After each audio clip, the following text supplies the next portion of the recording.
Hey there. So I'm walking into town and I got here a list of topics taken from a message a guy sent to me. And he came here like well over 10 years ago, maybe 12 or who knows how many years ago.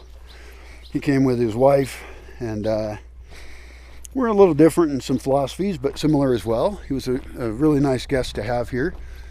And I hope that it was a great experience for him. He learned a lot and saw some different perspectives. But like many people, he sees that I'm struggling and he wants to offer me some advice. And the topics he brought up were interesting enough for me to want to make a big response. But if I just write a big response, it's not as useful. You know, it goes to one person. If I make this video, then you can look at the ideas and how I think about things and stuff, and that might be useful to you. Because I have had a lot of guests who say, I want to make a place like that. In fact, it's becoming increasingly common to say, I want to get land with some friends and we're going to go off and live, more in a sustainable way and stuff like that. So I want to help those people. This video is hopefully to help you. And it has to do with the number one issue, which is income. You can't do shit without money. I see questions online like, how do I get land for free? And will someone give me land to make an animal sanctuary? And just all this stuff. And it's like, no, if you don't have money, you can't do shit. That's how it is. So figure out what your skills are and then monetize those. Now, I did that in the past. I worked in corporations and stuff. I'm a really smart guy who can think in some unique ways. And so corporations have rented my brain to do that. And that's a good thing. Well, number one idea he mentioned, a Substack newsletter. He makes money off of his newsletter. He makes more money off of his newsletter than I live on. And for him, that's just a side thing. And I have really great content. I currently give it all away for free. I assume Substack is monetized in some way. And that's cool. In general, I want to give all my information away for free. However, I'm dying here. And it would not be necessarily bad to have a paying outlet for my thoughts. I've already written a lot. I can transfer a lot of information over from that and organize it better. Because if I'm getting paid, then I want to up my game and do a better job. So I think that's a great idea. I don't know anything about Substack. I don't know if there's feedback on it you get from people. But, I like to be in conversation with people. And I could take all my past videos and I could publish them there. And all my past writings. So great idea. Thank you. Very smart. Second idea, rent out cabins. And my initial reaction to that is no way. He mentions that again later. Hosting tourists, glamping is a very common thing. First, no. I've already thought about this over and over. So I'll tell you my reasoning though. And that is because I don't want random people getting near me. I'm fairly misanthropic. I've been abused by a certain number of people. And I just do not want to deal with the public. There are ways, however, that I could say yes. And that is if I had a system that I was using that would filter people better. Like Couchsurfing has some minimal reputation management. But the kind of people on Couchsurfing want to stay everywhere for free. I don't want to host them for free. Like even on my Couchsurfing profile, it says, I don't host people for one of the most popular events around here. Because I get like 30 to 40 people contacting me, I think it was less last year, saying they want to stay for 2 nights. They're not interested in my project. They don't share any values with me. They're just tourists looking for a free place to stay. Now, if you want to, you can go host 30 or 40 people for free. I don't want to. But he's not suggesting that. He's suggesting charging them. Well, that's awesome. And after I say no, I should try and see if I can get to yes. Because as he suggested in his note, I could have other people manage it. And that would get me out of the picture. That starts to sound better. And I could charge not the tiniest amount that people always offer me, but I could charge a larger amount, and I'd only be dealing with people then who are paying a reasonable amount. I don't want to be the cheapest fucking place to stay. I have an amazing place in nature that I protect, that I curate, that I improve, and I've put decades of my life into this now, and so I don't want to just be taken advantage of by people who want to pay $5 a night to stay somewhere. They're also probably not the better kind of people. If they want to take advantage in one way, they probably want to take advantage in others. And I have known some sociopaths. So to get from no to yes would require for me a substantial investment in infrastructure. And that is to set up parts of the land that currently are not available for people to stay in. And this could be transitional, right? I could do it for a while, invest in my place, and then go after what I really want. So it doesn't have to be like for the rest of my life I'm some slave to tourism. Also, I don't like short-term tourism. So, building houses that were fully on solar, have composting toilets, have rain capture, and somebody else managing it, and they would profit, of course, and they would get to live there. That would be great. And I have builders set up who could build it. I could set up just glamping places, but tents don't last forever. And I really like the idea of building things long term. But again, if I'm thinking transitionally, it could be there's a stage in which I go for glamping. It'd be all right. And built correctly or set up correctly, I could actually do glamping all year long. A little chilly in the winter, but it doesn't snow. So it's possible. He brings up the Enneagram and mentions my Enneagram number, which is terrible because that means he knows my birthday. And I don't tell people my birthday. They don't need to know it. In fact, I would suggest to you never tell people your birthday. I mean, that's a banking question, right? So nobody needs to know your birthday. I lie to people now, especially if they ask me my birthday because they want to evaluate me in some pseudo-spiritual way for the Enneagram or for astrology or for human design.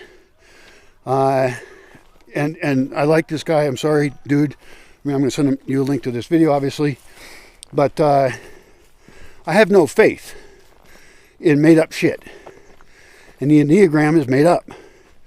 I'm not going to get into astrology from other parts of the world. I see no reason to get into it from Europe, the Europe-style one. Human design is more new. And I think it comes out of people's desperation to have a sense of identity, to know who they are. But even worse, it comes out of people trying to tell other people who the hell they are and control them. And so I don't want to hear, oh, you're a this, therefore you must do this. You're this kind of person. No, I'm not. I'm a really mixed, strange dude, and my birth date is pretty much irrelevant.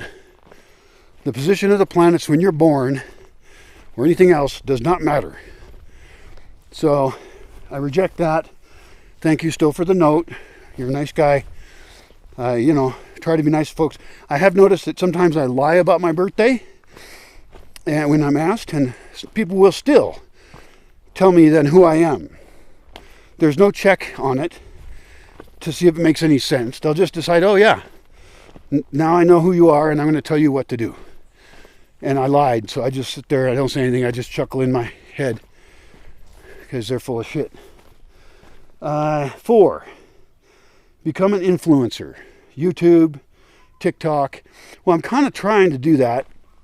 In a sense, I'm trying to influence people philosophically, etc.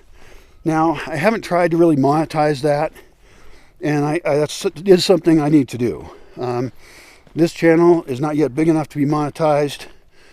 Well, depending on which one you're seeing it on, I have more than one. And monetizing doesn't change the user experience, so I'm not hiding information from people, so that doesn't bother me. I do want to get sponsors, very much so. I want to have sponsors who I like their product, who I think their product actually makes a better world. I will not just have as a sponsor some product that's willing to pay me, but I don't agree with philosophically. So there's issues there. Write a book? Yeah.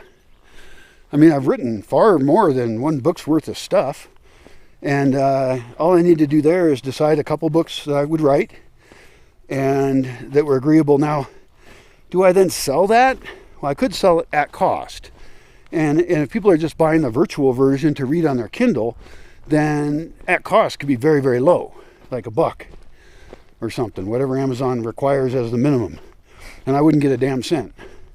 On the other hand, I got to survive. And so I could still have all my information out there for free on the web in little pieces that were relevant, broken up. But if somebody wants a coherent vision in a book form that is all tied together and, you know, edited heavily and draws on other sources better, quotes people that are relevant, includes their designs. If I had permission, you know, I could contact them and get permission. Then I could actually write, for example, I mean, after 20 years off the grid and having grown up with a survivalist kind of father and not coming from any one particular philosophical point of view, but able to mix all of them, I think I could write an amazing book that would really take people from the confusion state they're in of not knowing how to escape the system into getting as far away from centralized systems as possible. And that's dangerous because it would draw attention to me. You know, some of it would threaten the powers that be. But I'm also nobody, which is a good defense. I'm not important. I'm not really very dangerous. My ideas are very dangerous. So that's not a bad idea at all. And I think that's kind of a no-brainer. And, you know, if I did tack on some extra bucks onto it so I can survive and continue, I don't think that really violates my ethics much. You know, I have this rule that information should be free, but also I should try and stay alive long enough to gather and improve information and deliver it. So, I don't know. And it would totally get my messages out there.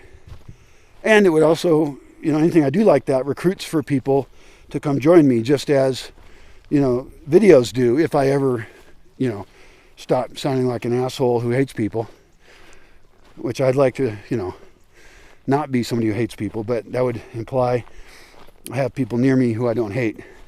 And hate's too strong a word. I don't want to have the same fucking conversations over and over about the same dumbass shit from people who don't know shit and want to tell me what to do. I don't like it, you know. Like maybe I want to collect people who study like nonviolent communication, because if they don't, they're fucking assholes. That's a joke. Maybe Radical Honesty, another good book. Maybe there's more than one, I don't know. But that can be done in a way that's actually positive. You don't have to be an asshole just because you're honest. And you probably don't have to say every goddamn thing you think, because that's not very helpful or good necessarily. So yeah, writing books is good. Here's one that most people don't mention, but is a really good one, and that is to make a distillery. Now, he mentions making tequila. I don't have blue agave, and tequila is a nombre de denominación or something. It's like champagne. You can only call yourself champagne if you produce your product in Champagne, France. Tequila is only allowed to be produced in Tequila, Mexico, and that state, Jalisco, and some other states as well. It's a government-owned term. So I can't make anything like that. I do plant agaves, and I could make other products, and that is an option. And also, I could get a column still, which are way more efficient. The copper ones are fine. I could get one of those too. I could have it be wood-fired. I actually want to build, and I think I forgot this in my video about it, one of the projects I want to do with an evacuated tube solar hot water heater is to build a still with that energy. And that would work. I'm pretty darn certain. And you have temperature controls on it so that you get it at a certain temperature and you boil off the bad alcohols, right? And you collect those and use them for some industrial shit. And then you take it to a higher temperature and you boil off the alcohols.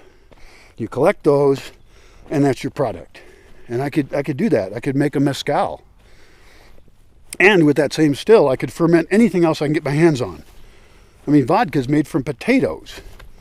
And potatoes grow around here pretty well. I could grow potatoes. One of my other weird projects I want to do is collect the many kinds of potatoes there are. Because there's like over 30 kinds of potatoes. So I could make a potato collection place. You know, collect them, like a genetic collection. That fits right in with my goals. And then some of those I could, you know, buy or grow potatoes to ferment and make a vodka. I don't know what else I can ferment around here. I can think of other sugary things. Now, in those cases, though, it's starches. And you do things to turn the starches into sugars. So I think the agave is actually a type of sugar in there. It's really, there's a sweet stuff. Agua miel? I don't know. But I have made pulque before, just right out of the plant. And I want to make a super pulque, actually. That would be doable. I could make a super pulque, and I could even distill that or just sell it as super pulque. That would be great. The other option for me is to do a brand deal with an existing distillery, and there's one near here, where I come up with a name, I stick my face on it, I promote it, and these folks don't know a ton about promoting. Not that I'm an expert, but that'd be really fun. And I have ideas thought up and better labels, because their labels are boring. So yeah, crazy idea. Long-term survival also. When civilization collapses, alcohol is a great form of money. It's a great form of exchangeable product. It's shelf stable. I've already been saving jars for years, and everybody should be saving their jars anyway. Jars are very valuable in the form they're in. If they have a top, it's better. But if they don't have a top, we can make those, figure them out somehow. Find something that works like a cork, wax them on there, use pine resin, something. And oh shit, there's big puddles up here. Perfect for slipping in. I won't slip. I'm very careful. Shouldn't say that. You might watch me slip. So anyway, great idea, and especially for the post-apocalyptic solar punk future. You have this shelf-stable product that you would make it as high-proof as possible, so you transport more of it easier. Because all products are going to get harder to transport. This is why I'm into food forest farming. I want everybody around here to do food forest farming. You should want that where you live, or you should move. If you don't live where the food is, you're going to die. Or your children will. God damn it, God damn it. There we go. All right. The last one he mentioned was a pizza and ice cream place.